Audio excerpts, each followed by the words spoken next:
So let's think about the phenomenality of froth. Um, it's a continuous, steady state, but in the form of a flowing system. So it's made of bubbles, they move, they coalesce. Some bubbles burst. There's a lot of activity within froth. Next week we'll look at foam. There's something can be more stable about foam, and foam can also be hard, but you can't get hard froths. At least I'm not aware of them. So it's almost like foam that's become more active, and it's quite a precarious form. And I think we often perceive froth in some sort of movement, um, whether that's in the grand scale, and we'll come to think a bit about sort of space-time quantum froth, um, or just fizzing a little bit, as the sea comes in, or maybe on the top of a coffee. Zephynescent, which is a result of its structure. So froth is a combination of liquid and gas, often water and air,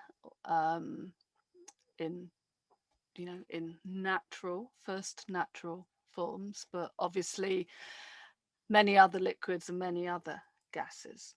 And the liquid content of froth gets less and less upwards because it's always sort of draining down through the system. So it's more airy at the top where it becomes wispy. That's why bits of froth can detach and blow away.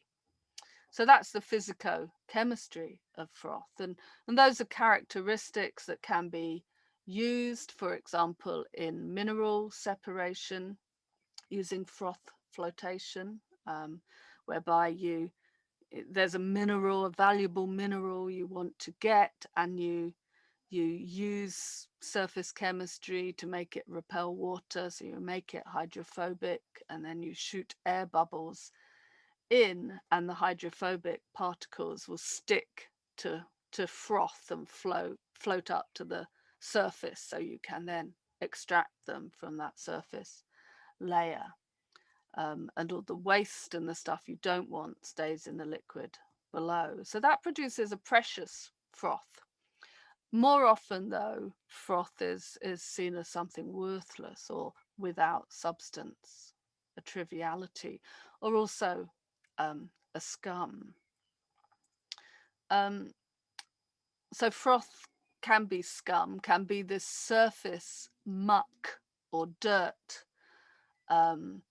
that's not wanted, needs to be removed. And scum is the name we give to a thin layer on top of liquid or a film of dirt. Froth, of course, also comes from rash movements. It's a mass of small bubbles caused by agitation, be that by wind or by machine. So this whipped air, which can be folded into liquids. We know that from ice creams and desserts. Froth is also produced out of fermentation, sugars fizzing up a substance. Froth can come from dis-ease within the body. We might think, for example, of the froth emergent from the nose and the mouth of someone subject to a Novichok attack, a nerve agent, which disrupts the connections between brain and organs, and the lungs begin to stop functioning, and this sort of uncontrollable production of soft materials, of vomit, diarrhea, and froth within the body is triggered, and that froth eventually suffocates the victim. So we think about froth in the way that it's sort of produced by and productive of atmospheres, environments, encounters between people. And I think one of the things froth does as a substance, um, is it sort of unscales and rescales. It's often requiring us in various ways to think at atomic scales, at the mesoscale, at that sort of intermediate scale, and at the macro, and to think about the passages between them. It becomes a sign of transience. I mean, we also talk about trivial froths that pop and pass with dissipations that are hard to map. It's a sort of unpredictable um, materiality.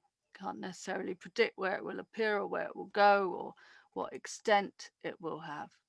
But it's also a toxic and drastic presence. So that toxic, drastic presence, that froth that clogs rivers as toxic waste, um, is connected in some way to what has become very much a symbol of our networked economy.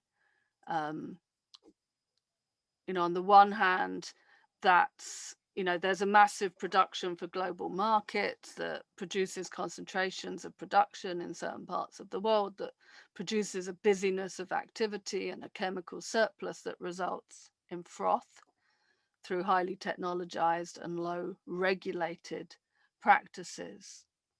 Um, but connected to that at some other end of that chain in our lives, froth is also being produced in every coffee bar, um, to top the coffees, even plant milk sort of make it now. And there's a line of connection from that environmental production of pollution out of a hyper-fueled economy to the domestic fueling of labor in other metropolises.